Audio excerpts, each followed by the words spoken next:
kapayapaan ang bayang ito ng Kabakan sa North Cotabato. Malaking bahagi nito'y nasasakupan ng 220,000 hectares na katubigan ng Ligwasan Marsh, kung saan pilit sabay na namumuhay ang mga tao at ang iba't ibang klase ng mga hayop. Pero sa malapitan, ramdam ang kakaiba ritong tunggalian.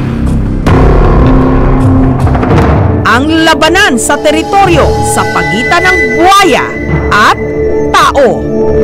Makailang ulit na ritong nakahuli ng mga buwaya. Kasama na riyan ang buwayang may habang mahigit 7 talampakan at bigat na halos 60 kilo. Ang pinakamalaking freshwater crocodile na nahuli mula sa wild dito sa Pilipinas, si Malang. At nito lang, 4 ng Pebrero, isang buwaya na naman ang nahuli rito. Sabado ng hapon, namataan na pumipiglas-piglas. Positibo, may kumagat sa kanilang patibong. Buwaya.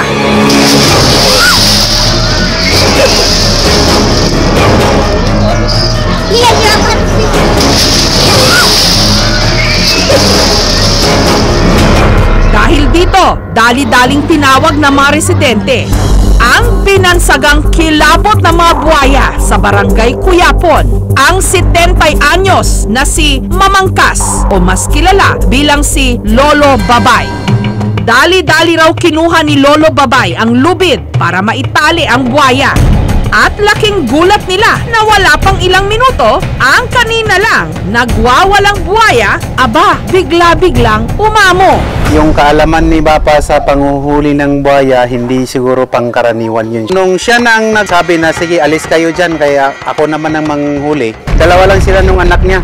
Ang ginawa nung anak niya, pinataas lang yung tali. Nung umangat na yung nguso ng buwaya, hinawakan lang niya sa yung may nguso niya tapos tinalian na. So hindi na gumalaw. Hanggang sa noong lagyan na nila ng kawayan, hindi na gumalaw yung buwaya.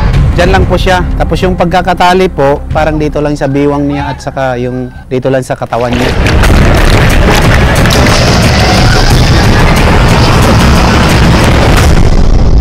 Babae ang nahuling buwaya. Tinatayang 12 to 15 years old. May haba itong aabot sa halos 12 feet. At dahil sa kanlurang bahagi ng ilog ito natagpuan, pinangalanan ito ni Lolo Babay na kanluran. Kwento ni Lolo Babay, 2 linggo na raw nilang binabantayan na mahuli ang buwayang ito. Madalas na raw kasi itong sumalakay. Kailangan na raw nila itong hulihin dahil malaking pinsala na ang naidulot nito sa kanilang hanap buhay. Katunayan, sira-sira na raw ang kanilang mga lambat. Pagana na kita namin area na Ligwasan sama na si kampo niya ni posto niyan si na nasya kami timaan sa rango na bamantiyari namin sa sarasa ba wala so naugat ni kina kabamantiyari namin siya sa saba pinana namin siya niyan babu magjanirapan maka umay suporta pipar na andang na ng buo namin. Natakot po ako kasi po yung mga bata lumalapit po. Paano kung biglang mahulog, makainon? Hindi ko pwedeng lapitan kasi baka makagatak ng buhaya, baka magkaroon ako ng sakit. Mabuti na lang at nandyan si Lolo Babay. Bata pa lang daw siya, nadiskubre na niyang meron siyang kakayahan na magpaamo ng mga buhaya. Wala naman daw siyang kahit na anong anting-anting o agimat. Ang tangi lang niyang sandata, dahon. Binato lang niya ng damo yung buhaya, yun na.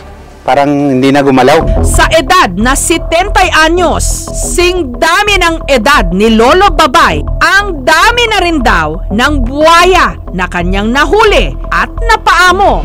Katunayan, nito lang nakaraang taon, nahuli niya ang isang 8 feet na buwaya na pinangalanan naman niyang Silangan.